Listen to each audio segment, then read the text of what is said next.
So, who prayed this morning? Jadi, siapa yang berdoa pagi hari ini? Anyone pray this morning? Ada yang berdoa? Awesome. Luar biasa.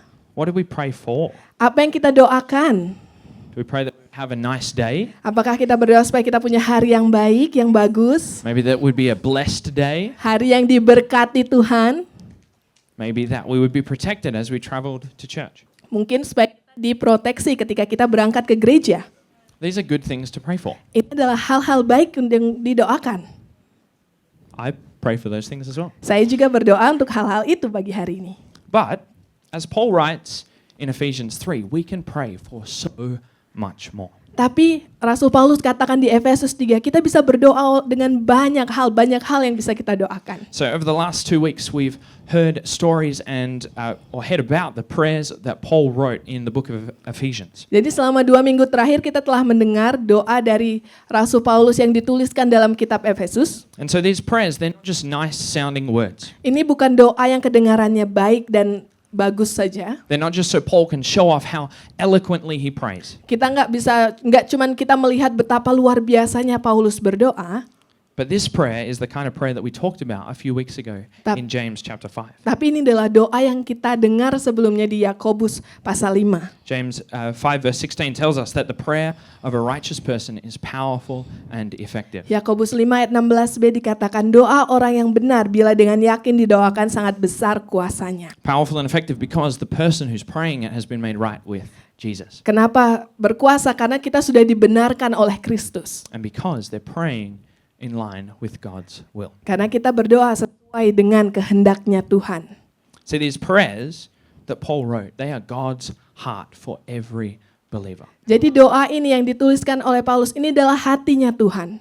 See, Paul was praying in line with God's will for our lives. Paulus berdoa dengan sejalan dengan keyakinan apa yang mau Tuhan berikan dalam kehidupan kita. That these prayers show what God wants for us. Ini doa ini menunjukkan apa yang Tuhan mau untuk hidup kita. It's amazing, right? Luar biasa, That we have bukan? God's heart for us written here that we can read and experience ourselves. Hatinya Tuhan tertulis di kitab ini supaya kita bisa lihat apa yang mau Tuhan berikan untuk setiap kita. And maybe we've read Ephesians 1,000 times. Mungkin kita telah membaca kitab Efesus 100 kali, beribu-ribu. Has anyone read Ephesians 1,000 times? Apakah ada yang Probably sudah not. membaca ribuan kali? But even if you had, there is so much here and so much truth here that we can never fully comprehend. Kalaupun saudara telah baca ribuan kali, tapi masih banyak hal yang sudah Tuhan tuliskan di luar dari kemampuan kita. That we can never come to a scripture and say, I've read that enough times, I'm not going to get anything out of it. Kita nggak akan pernah bisa ketika kita membaca Alkitab dan berkata, oh aku udah baca ini ribuan kali, saya udah mengerti apa yang Tuhan But katakan. this morning, let's come with open hearts, ready to receive what God has for us. Mari kita datang dengan hati yang terbuka menerima apa yang Tuhan mau katakan kepada setiap kita. In verse 8 of Ephesians 3, Paul says that the riches of Christ are boundless. They never run out. Di mana kekayaan Tuhan nggak pernah berkesudahan, tiada hentinya. We will never get to the end of what we have in Jesus. Kita nggak akan pernah selesai untuk apa yang sudah Tuhan berikan buat kita. We never outgrow it. Kita nggak akan pernah selesai berkesudahan And we always need His love. karena kita selalu memerlukan kasih-Nya. So let's read Ephesians 3 together this morning. We're going to start in verse 14. Mari kita baca Efesus 3, kita mulai dari ayat 14. For this reason I kneel before the Father, from whom every family in heaven and on earth derives its name. I pray that out of His glorious riches He may strengthen you with power through His Spirit in your inner being, so that Christ may dwell in your hearts through faith.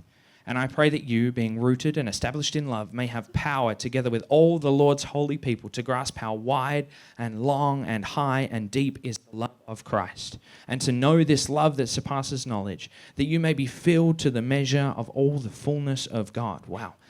Now to Him who is able to do immeasurably more than all we could ask or imagine, according to His power at work within us, to Him be glory in the church and in Christ Jesus throughout all generations, forever and ever. Amen.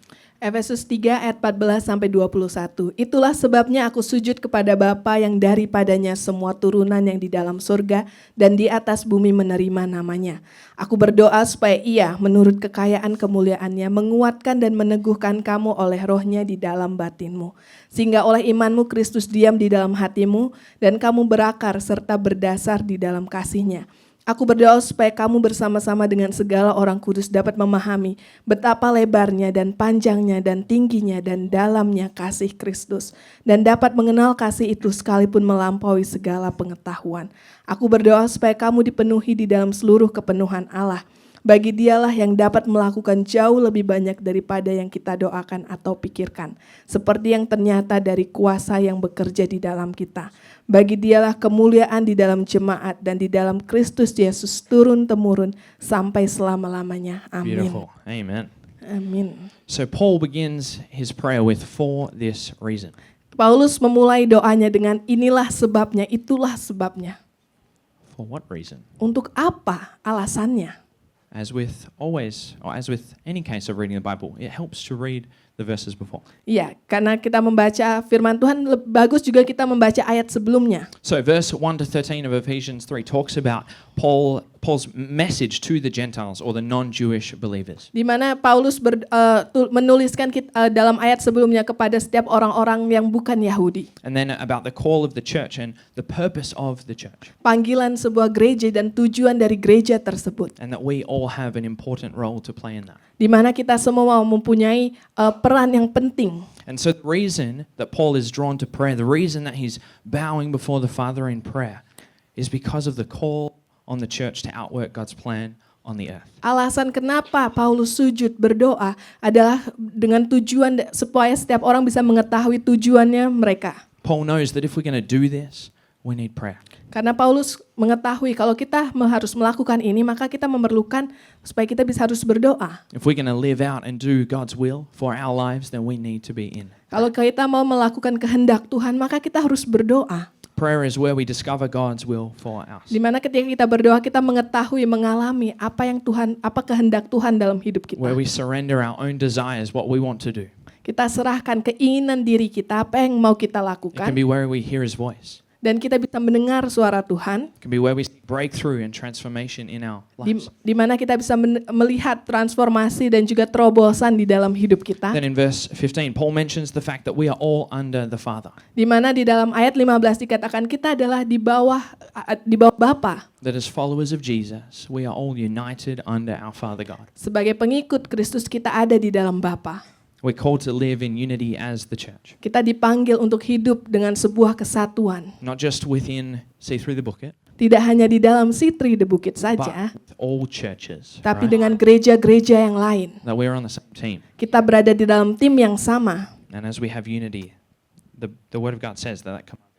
Ketika ada sebuah kesatuan, maka berkat Tuhan akan dicurahkan. That we don't let different cultures or backgrounds or preferences get in the way of our unity as the church. Kita nggak membiarkan atau budaya atau background kita atau hal apapun menghalangi kita untuk memiliki kesatuan di dalam Bapa. And that's what I love so much about our church, right? Dan itulah yang kita sukai dari gereja kita, We have bukan? people from all over the world gathering together to worship our Father. Kita punya banyak orang dari banyak daerah, banyak kota dan bangsa supaya kita datang menyembah Tuhan. If we go down to verse 16, Paul begins this prayer.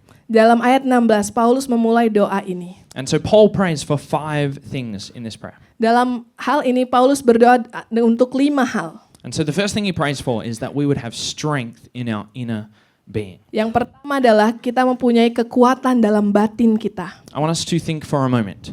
Imagine if your body showed your inner strength. Jadi mari kita bayangkan, kalau misalnya tubuh kita memperlihatkan kekuatan dalam batin kita. Maybe we're hiding how we really feel on the inside. Mungkin kita menyembunyikan apa yang kita rasakan dalam batin kita. We can be very good at that. Mungkin kalau kita sembunyikan, kita bisa dengan mudah melakukan itu. But what would it look like if our faith was on display in our physical body? Tapi bagaimana kalau iman kita yang tubuh kita ini menunjukkan iman kita? Would we be strong? Apakah kita akan kuat?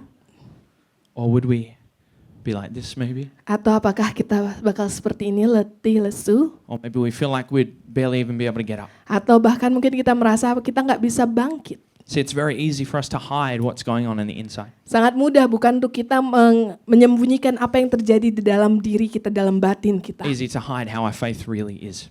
Sangat mudah menyembunyikan bagaimana iman kita. We can come to church and raise our hands and say amen. Kita bisa datang ke gereja dan mengangkat tangan kita mengatakan amin. But Paul prays that we would have strength inside of us, Tapi Paulus berdoa supaya kita mempunyai kekuatan di dalam batin kita. that we would have strength in our faith and in our assurance of what Jesus has done for us. Di dalam iman kita dan juga kita merasa aman tahu apa yang kasih Tuhan itu. Often we might pray to have strength to finish our to-do list, Mungkin kita berdoa supaya kita bisa menyelesaikan apa yang harus kita lakukan. or for strength when we wake up in the morning after not a great sleep. Atau kekuatan ketika kita bangun pagi ketika malamnya kita nggak bisa tidur dengan nyenyak. But how often do we ask God to strengthen our inner being? Tapi seberapa sering kita meminta kekuatan Tuhan untuk menguatkan batin kita. To strengthen our faith and to help us to put our hope in Jesus. Menguatkan iman kita supaya kita terus berharap di dalam Yesus. But what Paul is talking about is also to be transformed internally. Dan juga supaya ditransformasi, ada perubahan secara internal di dalam kita. That our faith is no good if we're just conforming to and acting like the way we think we should. Iman kita nggak bagus kalau kita hanya melakukan sesuai dengan apa yang dunia lakukan. If I just come to church because that's what a Christian would do, Kalau saya hanya datang ke gereja seperti orang Kristen pada umumnya, or I be nice to people because that's what a Christian should do. atau saya baik kepada orang lain karena itulah sikap orang Kristen. If we have no real transformation, then where is our faith? Tapi kalau kita nggak punya perubahan yang benar-benar sejati, di manakah iman kita?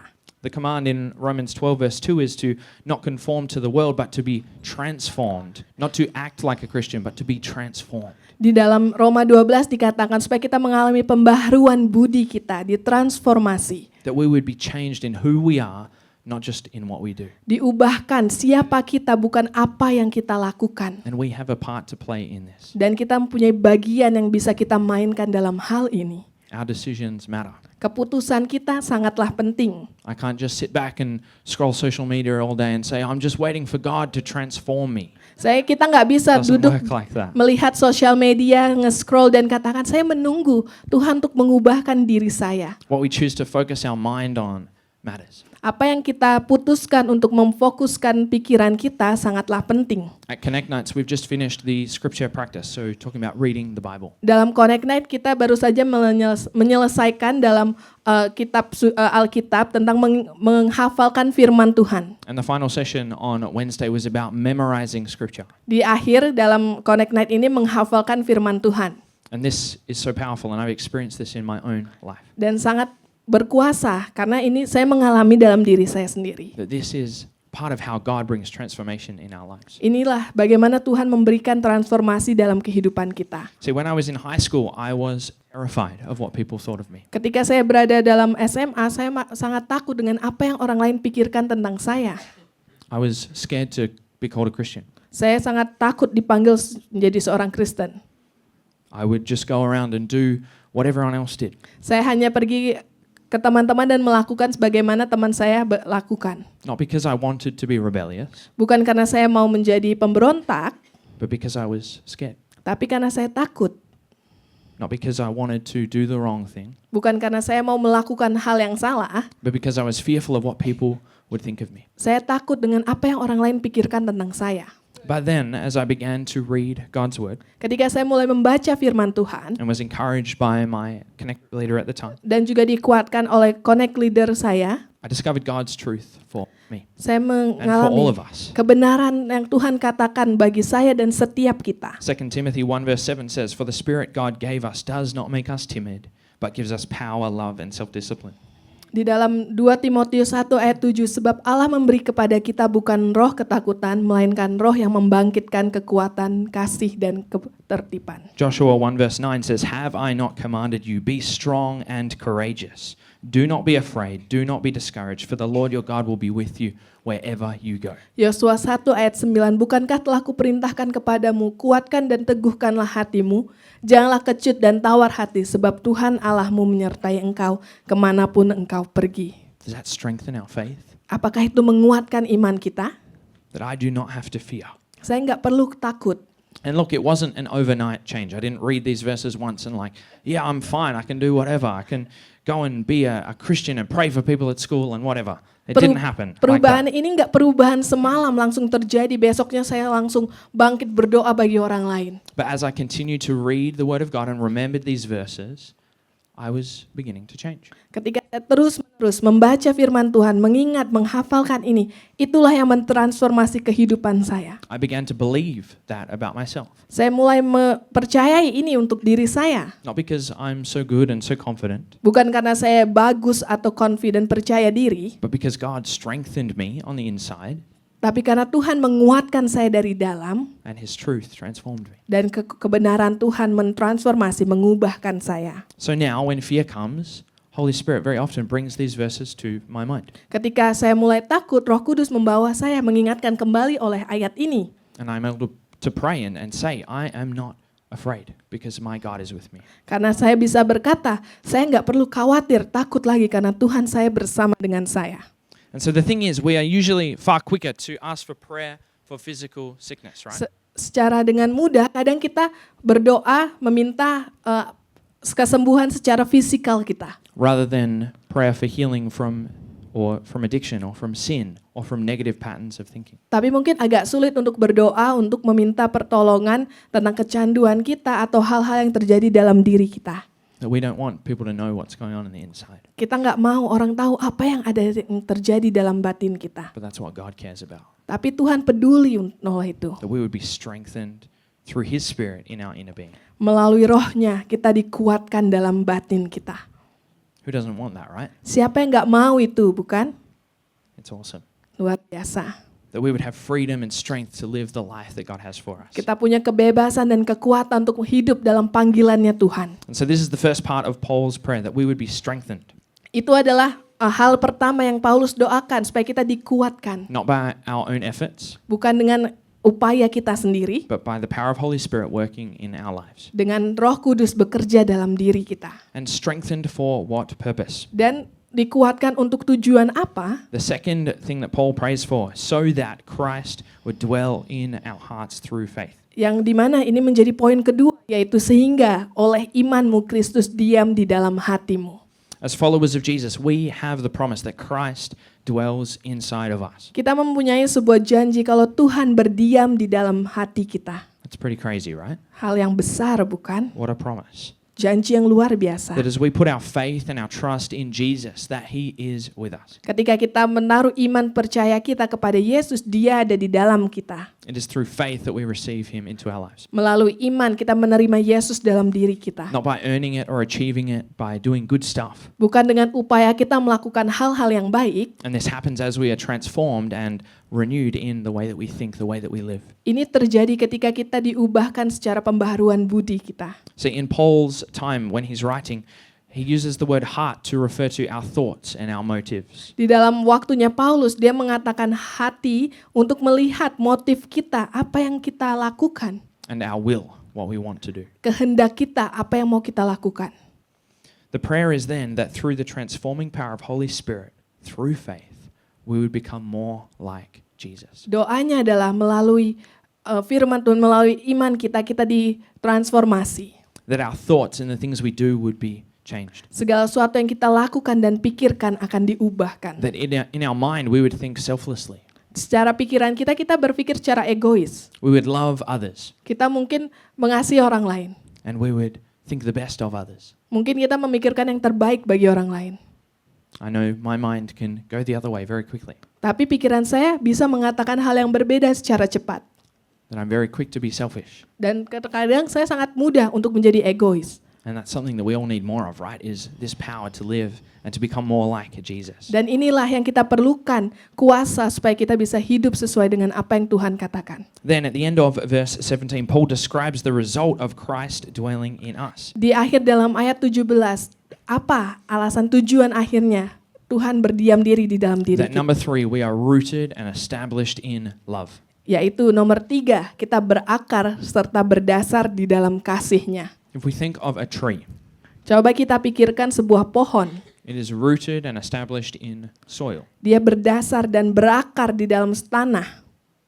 The tree's foundation is the soil that it grows in. Fondasi dari pohon tersebut adalah tanah di mana dia bertumbuh. If it's in loose or rocky soil, the tree is not going to have a strong foundation. Kalau di tanah yang berbatu atau tanah yang kering, maka dia nggak punya fondasi yang kuat. If the soil has no nutrients in it, the tree is not going to grow.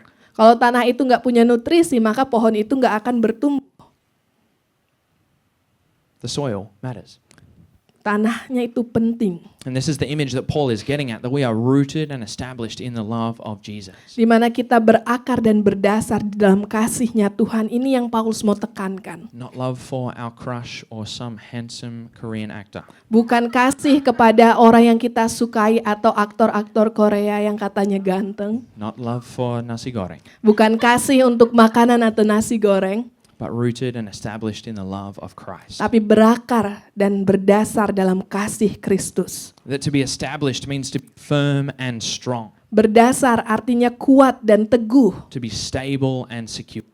Untuk aman, stable, dan juga merasa aman. Paul's prayer is that everything we do would begin from that foundation. Paulus berdoa supaya segala sesuatu yang kita lakukan diawali dengan fondasi itu, kasih Tuhan. That everything we do would come out of the love of Christ. Segala sesuatu yang kita lakukan melalui kasih-Nya Tuhan, berdasarkan kasih-Nya Tuhan. Not because we got told to by our pastor. Bukan karena kita diminta atau disuruh oleh pendeta kita. Not because we think it's a nice thing to do. Bukan karena kita ngelakuin itu karena hal yang baik yang kita But lakukan. because of God's love for us and for others. Tapi karena kasih-Nya Tuhan untuk diri kita dan juga orang lain.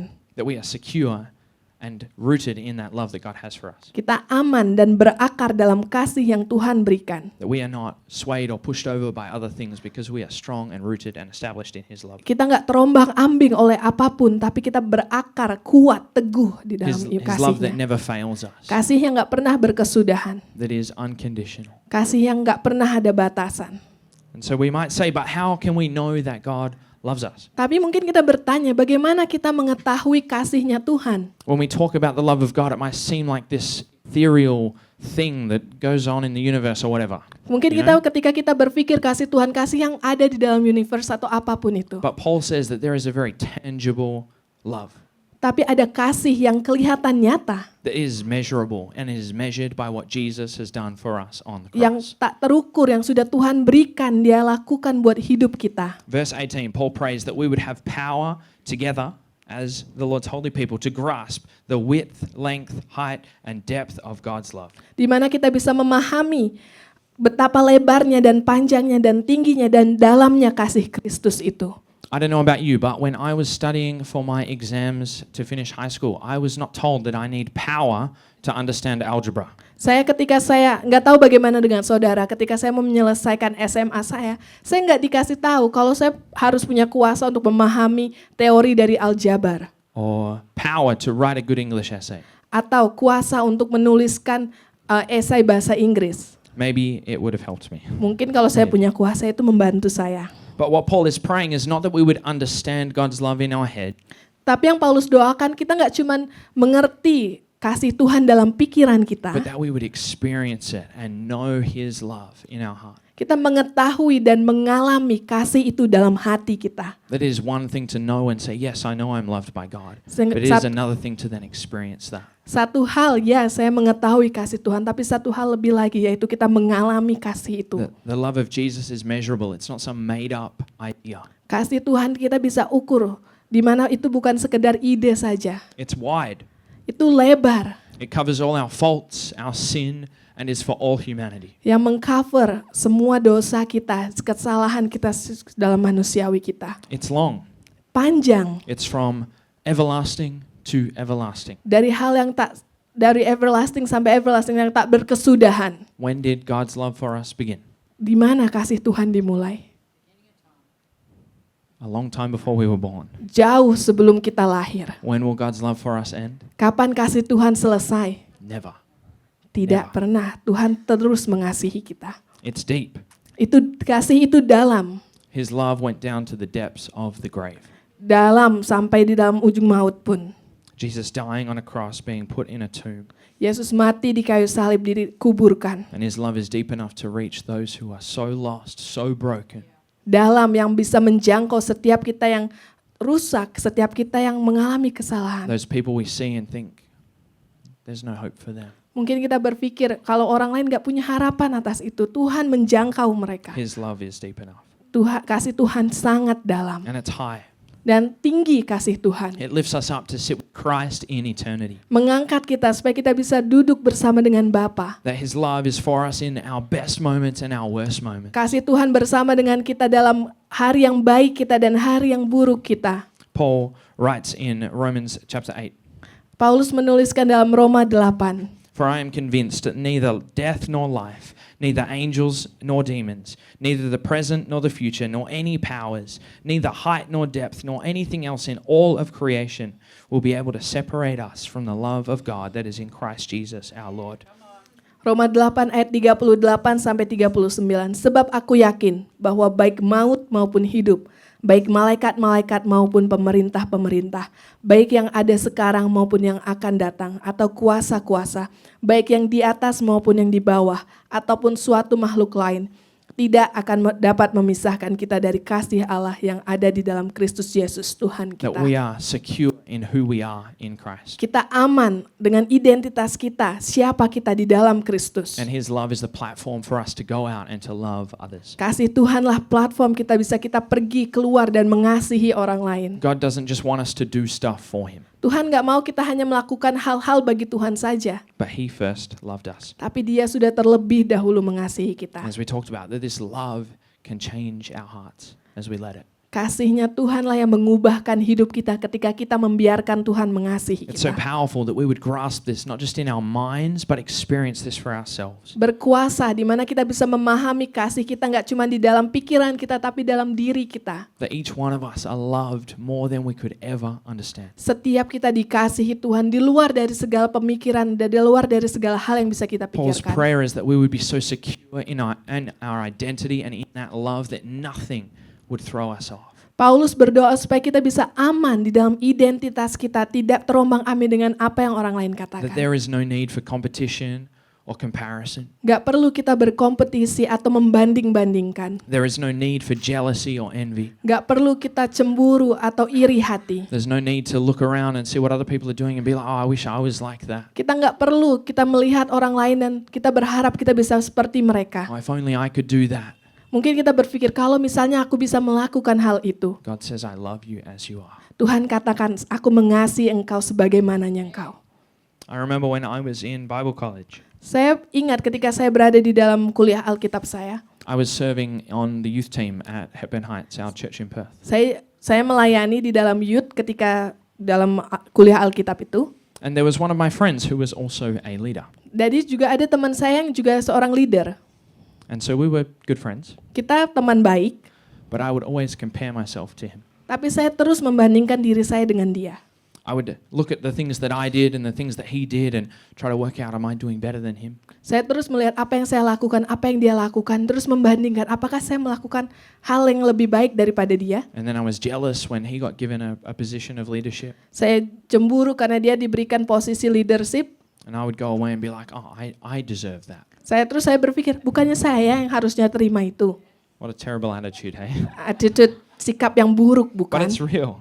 Tapi nyata, It came out of me not fully knowing and experiencing God's love for myself. keluar dari diri saya karena saya nggak benar-benar memahami kasih-Nya Tuhan. See, God, He doesn't measure us by our title or our responsibility Tuhan nggak mengukur kita dengan title kita atau tanggung jawab or kita. by the work or the amount of service that we do at church. Atau dengan pekerjaan kita atau hal yang kita lakukan di gereja maupun di luar. The world tells us that we need to go out and find love in other people, Mungkin dunia katakan kita harus mencari kasih di luar di dunia. that we need to give up ourselves so that we can feel love. Kita harus menanggalkan diri kita supaya kita bisa merasakan kasih. But God says, I've already paid the price for Tapi you, Tuhan katakan, aku sudah membayar harga. that I love you. Aku mengasihimu. Romans 5 verse 8, but God demonstrates His own love for us in this, while we were still sinners, Christ died for us. Roma 5 ayat 8. Akan tetapi Allah menunjukkan kasih-Nya kepada kita oleh karena Kristus telah mati untuk kita ketika kita masih berdosa. That He is our loving Father. Dia Bapa yang mengasihi kita. We are His kids. Kita adalah anak-anaknya. What a beautiful promise, hey? Janji yang luar biasa, bukan? His beloved sons and daughters. Kita anak-anaknya yang dikasihi. And as we know more of God's love, it sets us free from comparing ourselves to others. Ketika kita benar-benar memahami kasih Tuhan, itu membebaskan kita dari kita membanding-bandingkan diri kita dengan orang lain. It sets us free from seeking love in other places that hurt us. Membebaskan kita untuk menerima kasih dari hal lain yang akan menyakiti kita. Any other way of trying to find love leads to us getting hurt. Mungkin ada beberapa hal bagaimana kita mendapatkan kasih, tapi pada akhirnya kita mengalami rasa sakit. But the only place we can find the love we need is in our Savior, Jesus. Tapi kita bisa mendapatkan kasih, menemukan kasih itu dalam Kristus Yesus penyelamat kita. And then Paul prays that out of this love, Dan Paulus berdoa melalui kasih itu, number 5, we would be filled to the measure of all the fullness of God. kita dipenuhi di dalam seluruh kepenuhan Allah. That sounds pretty crazy. Kedengarannya luar biasa, bukan? Wow. The fullness of God. Kepenuhan Allah. That obviously we as humans are imperfect. Di kita sebagai manusia, kita nggak sempurna. We can never be completely filled and become God. We can't become God. Kita nggak bisa menjadi Tuhan. It's impossible for God's complete fullness to fill us. Sangat nggak mudah untuk kepenuhan Tuhan itu memenuhi diri kita. But God desires that to our capacity that we would be filled with Jesus.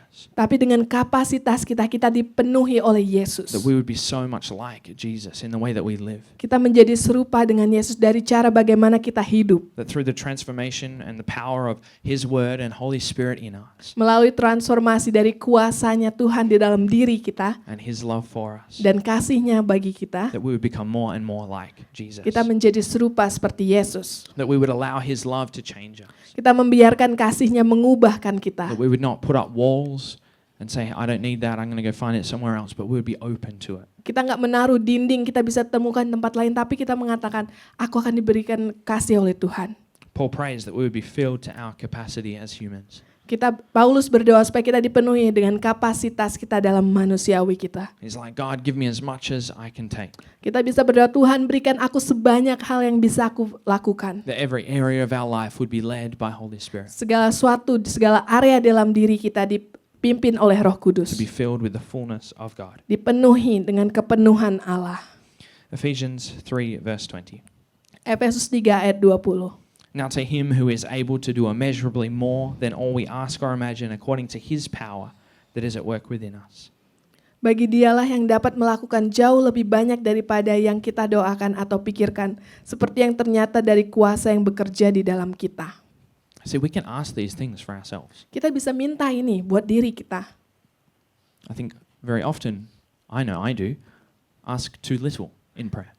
Mungkin terkadang kita berdoa meminta hal yang kecil dalam doa kita. That if God can do immeasurably more than all I can ask or imagine, then I ask far too little. Kalau Tuhan katakan kita bisa meminta banyak hal di luar dari segala hal yang bisa kita pikirkan. I'm far too safe in the way that I pray. Mungkin kita merasa aman saja ketika kita berdoa. See, God can do far more than just give us a nice day. Tuhan bisa melakukan lebih banyak hal lagi daripada kita cuma meminta Tuhan berikan hari yang baik. He can transform us into people that know His love. Tuhan bisa mengubahkan kita supaya kita bisa memahami kasih-Nya. And so every day when we wake up, that we go into that day with confidence and strength. Ketika kita bangun pagi, kita bisa mempunyai percaya diri dan juga kekuatan. Not because we're good, but that comes from our confidence in knowing that we don't have to prove anything to know His love. Di mana rasa percaya diri itu keluar kalau kita nggak perlu membuktikan banyak hal di hadapan Tuhan.